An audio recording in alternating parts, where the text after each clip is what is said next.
Let me show you how we can crop our image using Gimp. I already drag and drop my image to the program.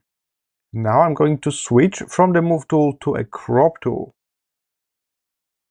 With the Crop tool on, you can draw a new size for your image. Don't worry, you can modify this later. So I draw my new size and here it is. Everything that is kind of black out will be cropped out. But you can still click on those corners, modify your changes.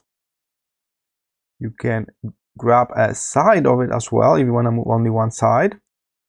And then on the left you will see a properties of this tool.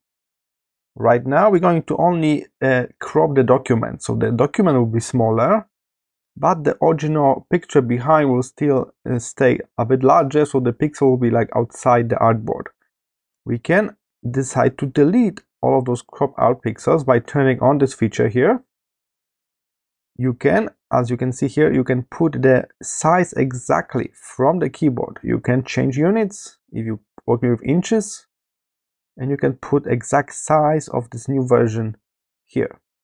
Alright, if you are happy with this crop preview, to confirm the operation you can hit enter on your keyboard. Take a look. And here's a new size. Let's try one more time. Enter. Here's my new size. If you feel like you messed up, you can try to undo. So Command Z, or you can go to Edit and you can undo. So that's how you can crop out part of your image using Gimp. I hope this short video was helpful. See you in the next one.